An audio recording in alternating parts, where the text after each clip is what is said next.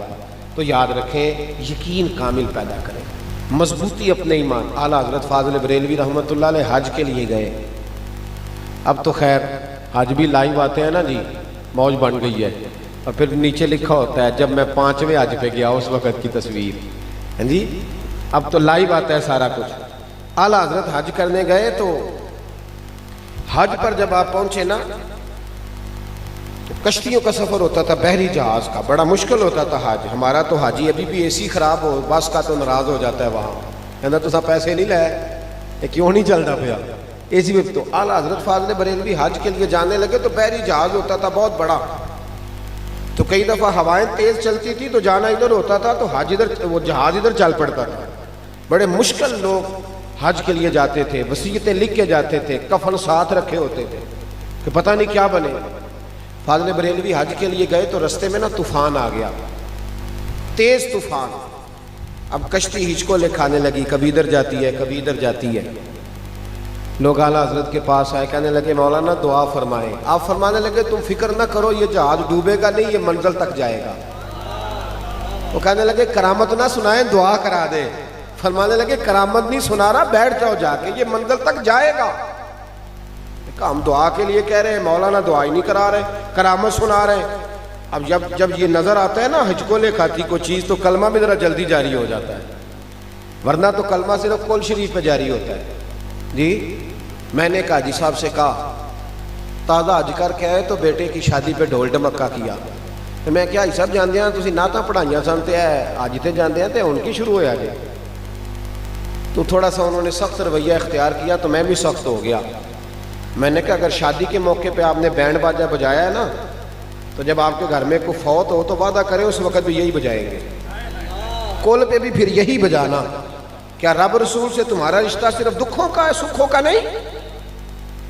جب اللہ تمہارے گھر, اور میں تو کہا کرتا ہوں تیرے دیندار ہونے کا پتہ ہی تب چلے گا جب تیرے بیٹے کی شادی ہوگی.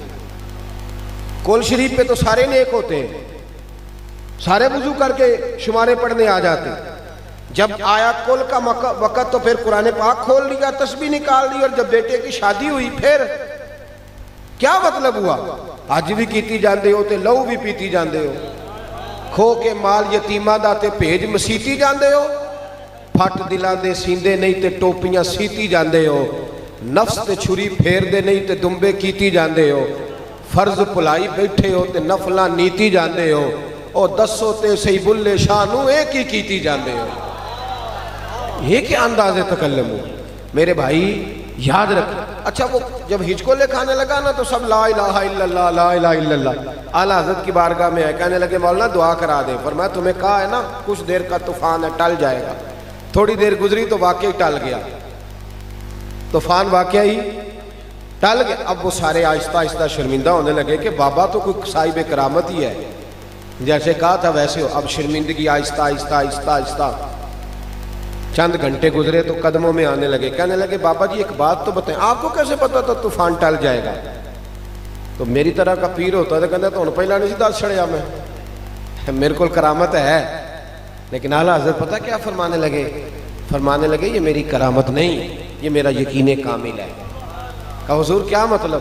فرمانے لگے میرے نبی پاک نے سواری پر بیٹھنے کی دعا بتائی ہے. جب میں بیٹھا تھا تو میں نے دعا پڑھ لی تھی. حضور نے فرمایا پڑھ لیا کرو, حادثہ نہیں ہوگا.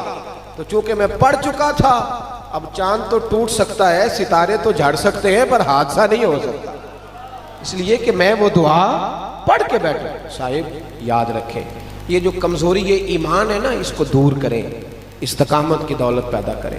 ہمارا سکون بھی مسجد میں, ہمارا اطمینان بھی نبی پاک کے قدموں میں. ایک بات مجھے سنانے کو کہا گیا. اب وہ بعض اوقات ایسے ہوتا ہے کہ باتیں دوستوں نے سنی, ذرا آنکھوں میں پڑتی ہیں, دوستوں نے سنی ہوتی ہے تو وہ کہہ دیتے ہیں. ایک بات میں عرض کر, حالانکہ یہ عنوان نہیں, بہرحال پھر بھی میں عرض کر دیتا ہوں. ایک بات میری یاد رکھنی ہے, آپ بہت سارے لوگ ماشاءاللہ تشریف لائے ہوئے ہیں, بہت سارے لوگ. اگر آپ لوگوں نے عشاء کی نماز نہیں نہ پڑھی تو پڑھ کے سوئیے گا, اور اگر آپ نے فجر بھی نہ پڑھی تو جو محفل نہیں نہ کراتے وہ ہمیں تانا دیں گے کہ تم بڑے عجیب لوگ ہو, تم نماز پڑھتے نہیں ہو اور محفلیں کراتے ہو. عشاء کی نماز پڑھ کے سوئیں, اور کم از کم صبح کی حد تک ایک دن تو ایسا ملے کہ آپ جس سے بولیں میٹھا ہی بولیں, تو تاکہ وہ بھی اگلی دفعہ محفل نعت پہ آ کے کہے نہیں یار یہ بندہ راتی محفل سن کے ہے, ساری دیہڑی تو صحیح لگی ہے نا. تو مہربانی کریں اپنی طبیعت یہاں سے کچھ لے کے جائیں. بڑا خرچہ کیا گیا, بڑا کچھ کیا گیا, تھوڑا بدلنے کی کوشش کریں. حضرت ابن جوزی علیہ رحمہ نے لکھا ہے, ایک بزرگ کہتے ہیں کہ مجھے نا مزدور کی ضرورت تھی, تو میں چلا گیا بغداد میں. چوک میں مزدور بیٹھے ہوتے تھے, مزدور بیچارے آج بھی چوکوں میں بیٹھے ہوئے, مزدور آج بھی. ہمیں کوئی ان کی یہ جس آدمی کے پاس کار آ جاتی ہے نا, وہ ریڑھی والے کا مذاق اڑانے لگ جاتا ہے. میں ابھی آ رہا تھا, ایک ریڑھی والا, اس نے سکریپ ریڑھی پہ رکھا ہوا تھا, تو میں نے بچوں سے کہا کہ اس کی طرف دیکھو, ادھر دیکھنا میری طرف. ابھی اس بیچارے کے سارا چہرہ بھی گریس سے سیاہی سے بھرا ہوا تھا, ہاتھ بھی پیر بھی. میں نے کہا اس کو نا 400 یا 500 روپیہ ملے گا یہ ریڑھی پہ سامان پہنچانے کا. جس کو 1 لاکھ روپیہ ملے گا نا وہ بسم اللہ کر کے نہیں پکڑتا. اس کو جب ملنے سے کہنا بسم اللہ الرحمن الرحیم, چاہے بیچارے کو صحیح نہ آتی ہو. یہ جو مزدور پھر اس میں سے جب یہ 100 روپے کی روٹی کھاتا ہے نا, تو آپ یقین کریں جو 5 سٹار ہوٹل پہ کھانا کھاتے ہیں وہ اس طرح شکر ادا نہیں کرتے. پونے کو بھی اچار لگا ہوتا ہے, لیکن ایک روٹی کھا کے نا تو وہ کہتا الحمدللہ مال کا تیرا شکر ہے. تو میں کہتا ہوں یہ مستی ہے, اس کو چڑھی ہوئی ہے, اور یہ اصلی شکر ادا کرتا ہے, دکھانے والا شکر نہیں. پیران لی رٹی رٹائی دعا نہیں, اللہ گھر سلامت رہے تے موجاں لگیاں رہن تے برکتاں, پکی کیسٹ نہیں چلی ہوئی, بلکہ وہ یہ درد ہے, اصل یہ کیف ہے. اس کو سمجھیں. مزدور جو پیسہ لے کے آتا ہے نا گھر میں، اسے پتا ہوتا ہے میں بڑی محنت سے لایا. بابا جی کہتے ہیں میں مزدور لینے گیا تو مزدور بغداد کے چوک میں کونے پہ بیٹھے ہوئے تھے. ایک مزدور پہ میں نے نظر ڈالی تو وہ نوجوان تھا، چہرے پہ اس کے مجھے نورانیت نظر آئی. تو میں نے کہا بیٹے مزدوری کرو گے؟ اس نے کہا جی مزدوروں میں بیٹھا ہوں تو مزدوری کرنی ہے. میری بات کی سمجھ آ رہی ہے آپ حضرات کو؟ کہا جناب کروں گا. تو مزدور کہنے لگا جی میری 2-3 شرطیں ہیں. میں نے کہا کہ شرطیں تو مالکوں کی ہوتی ہیں. کہنے لگا جی میری بہرحال ہے. میں نے کہا کرو. کہنے لگا جی پہلی شرط یہ ہے کہ لوگ 3 دینار مزدوری 4 دینار لیتے ہیں، میں 3 دینار لوں گا. کہتا ہے میں ہنس پڑا. میں نے کہا یار باقی بھی اس طرح کی رکھ لے ساری. کہنے لگا دوسری شرط یہ ہے کہ جب تک اذان نہیں ہوگی میں آپ کی بات سنوں گا، جب اذان ہو جائے گی تو آپ کی نہیں سنوں گا، اپنے رب کریم کی سنوں گا. اور تیسری بات اس نے کہا آپ کے گھر میں مزدوری کروں گا، آپ کے کسی سوال کا جواب نہیں دوں گا. ان شرائط پہ میں اسے لے آیا. کہتے ہیں جو کام مزدور سارے دن میں کرتا ہے اس نے 2 گھنٹے میں ہی کر دیا. مزدور بھی تو سگریٹ پینے پہ آدھا گھنٹہ لگا دیتے ہیں نا، چائے کے کپ پہ 25 منٹ، روٹی کھانے پہ 1.25 گھنٹہ. تو مزدور کو بھی چاہیے جو طے کرے اس پہ پورا اترے. کہتے ہیں اس نے 2 گھنٹے میں کام کر دیا. اب کام شروع کرایا تھا تو کچھ کام اور بھی نکل آئے. میں نے اسے کام بتائے، وہ کرنے لگ گیا. ظہر کی اذان ہو گئی تو مٹی اس نے نکال کے باہر رکھی تھی دروازے کے آگے. اذان ہوئی تو اس نے کدال اور کئی وہیں چھوڑی، مسجد کی طرف چلنے لگا. تو میرا بیٹا کہنے لگا اس کو ذرا سائیڈ پہ تو کر دو، رستہ ہے. کہنے لگا تیرے ابے سے بات ہوئی تھی کہ جب اذان ہو جائے گی پھر کسی کی نہیں سنوں گا. کہتے ہیں وہ نماز پڑھ کے آیا. دوپہر کا ٹائم تھا. میری بیوی کہنے لگی اس کو کھانا کھا لے. روزے بھی نہیں تھے، عام دن تھے. اس کو کہا کھانا کھا لو تو کہنے لگا میں نے روزہ رکھا ہوا ہے. کہتے شام ہوئی، اس کو 3 دینار دیے.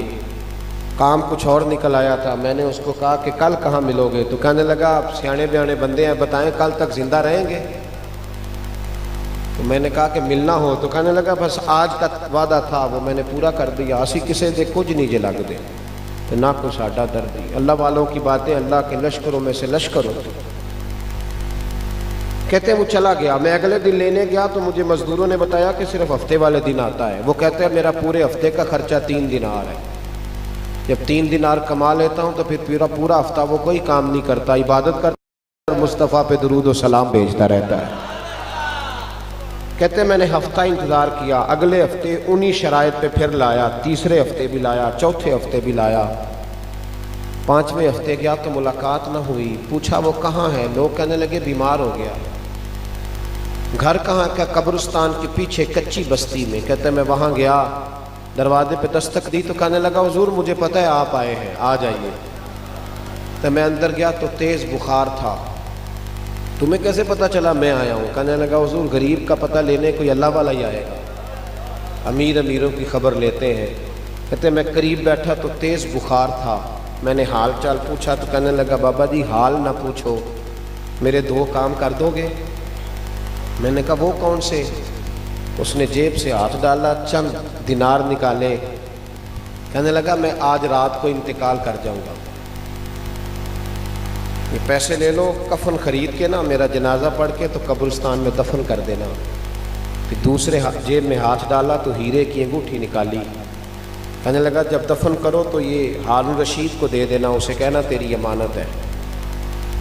کہتے میں نے کوئی اور بات کرنی چاہی تو رو پڑا. کہنے لگا بابا معاف کر دے، میں نے آج رات جانا ہے، بڑی معافیاں مانگنی اپنے رب سے، مجھے اللہ سے تنہائی کرنے دے، آپ جائیں. کہتے میں اٹھ کے آ گیا اور اس کی باتوں نے مجھے رات بھر سونے نہ دیا. اگلی صبح سورج چڑھنے کا انتظار کیا تو رات کئی سالوں کی ہو گئی. کہتے میں گیا، دروازہ کھولا تو خوشبوئیں میرا استقبال کرنے لگی. جب میں نے اس کے چہرے سے کپڑا ہٹایا تو لگا جیسے ابھی ابھی سویا ہے. کہتے میں تو 2-3 آدمیوں کو لے گیا تھا جنازے کے لیے، پر مخلوق پتہ نہیں کدھر کدھر سے آئی. اکھاں جدوں میٹیاں زمانہ مینوں روے گا، اپنا تے اپنا بیگانہ مینوں روے گا. تے جدوں نہ میں دسیا میں خاراں نوں میں خانے وچ، جام ٹوٹ جان گے تے میں خانہ مینوں روے گا. کئی لک لک رون گے تے کئی بک بک رون گے، گلیاں دا یانا تے سیاਣਾ مینوں روے گا. کہا پتہ نہیں کہاں سے مخلوق آئی، جنازہ پڑا، دفن کیا۔ ہیرے کی انگوٹھی لے کے میں ہارون رشید کے پاس گیا، ایک تنہائی میں میری اس سے ملاقات کا مجھے موقع مل گیا، تو میں نے اسے انگوٹھی دی تو ہارون رشید تو چیخیں مارنے لگا، کہنے لگا وہ انگوٹھی والا کہاں ہے؟ میں نے کہا تو فوت ہو گیا۔ اچھا قبر کہاں ہے؟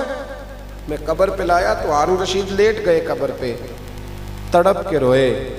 میں نے کہا یار نہ اس نے کچھ بتایا نہ تو نے بتایا، بتا یہ تھا کون؟ ہارون رشید کہنے لگے یہ میرا بیٹا تھا۔ تیرا بیٹا اور مزدور؟ کہنے لگا مجھے زندگی بھر کہا کرتا تھا کہ ابا جتنی ٹانگیں تو پھیلا رہا ہے نا، مرتے وقت تجھ سے اکٹھی نہیں کی جائیں گی، باز آ جا آ جا، مشکل رستہ تو نے۔ یہ حضرت داؤد طائی کے مریدوں میں سے تھا، بار بار مجھے سمجھاتا، پر میں اسے تسلی دیتا بیٹے ہم اٹھ گئے تو کوئی ظالم نہ بیٹھ جائے۔ کہتے پھر ایک دن یہ گھر چھوڑ کے چلا گیا، ہیرے کی انگوٹھی غلطی سے اس کی جیب میں رہ گئی تھی، دیکھو میرے بیٹے نے وہ بھی واپس کر دی ہے۔ اور پھر ہارون رشید رو کے کہنے لگا تھا میرا بیٹا پر میرا مرشد نکلا، میرا پیر نکلا ہے، پیشوا نکلا ہے، یہ مجھ سے آگے چلا گیا۔ جب بھائیو فیصلہ کر لو، فیصلہ جب ٹائم آتا ہے پھر فیصلے کا وقت نہیں رہتا، فیصلہ کرو، یقین کی دولت پیدا کرو۔ دیکھیں نا یہ جو کمکمے ہیں، نعرے ہیں، آپ میرا آپ نام جپ رہے ہیں، لیکن یہ لمبا چکر نہیں ہے، ہم سے زیادہ لوگوں کے نام ہیں، پھر معاملہ اپنی اپنی جگہ پہ ختم ہوتا ہے، پھر نئے لوگ آتے ہیں، نسلیں اس طرح جاتی ہیں جس طرح فصلیں جاتی ہیں، سارے ایک دوسرے کے برابر کے ہم عمر لوگ ایک دفعہ اٹھ جاتے ہیں۔ اس لیے یقین کی دولت پیدا کریں، کوتاہیاں ختم کریں اپنی زندگی سے، اپنے اوپر محنت کریں، جہاں غلطیاں ہیں ان کو دبا دیں، ختم کر دیں، کھرچ ڈالیں۔ ایمان کی تازگی اور روح کی لذت کے لیے قرآن پاک سے دل لگائیں، درود پاک کی کثرت کریں، غریب کی مدد بھی کریں اور اس کی عزت بھی کریں۔ میرے دوستو، انسان کچھ چیزوں سے بڑا بے چین ہو جاتا ہے، اس کے جسم پر کوئی چھوٹا سا داغ دھبا لگ جائے تو اسے بڑی تکلیف دیتا ہے۔ آپ کے جس کپڑوں میں سے کسی جگہ سے کوئی بٹن ٹوٹ جائے تو کسی بندے کو پتہ نہ بھی ہو تو آپ بڑے پریشان ہوتے ہیں کہ میرا بٹن ٹوٹا ہوا ہے، بار بار وہاں ہاتھ رکھتے ہیں، بار بار دیکھتے ہیں، ٹٹولتے ہیں کہ اوہ بٹن ٹوٹ گیا ہے۔ کپڑے صحیح نہ پہنے ہوں، مالدار بندہ، پڑھا لکھا بندہ اور پی ایچ ڈی آدمی، آپ اس سے کہیں نا کہ تیرے گھر میں مہمان آنے لگے ہیں تو روزی روٹی کا کوئی مسئلہ نہیں، پیسے بھی ہیں، مہمان نوازی بھی کر سکتا ہے، پر وہ ناراض ہو جاتا ہے، کہتے ہیں پہلے بتانا تھا، میں کپڑے تو بدل لیتا، صفائی ہونے والی ہے گھر کے اندر۔ ظاہری طور پر کچھ داغ دھبے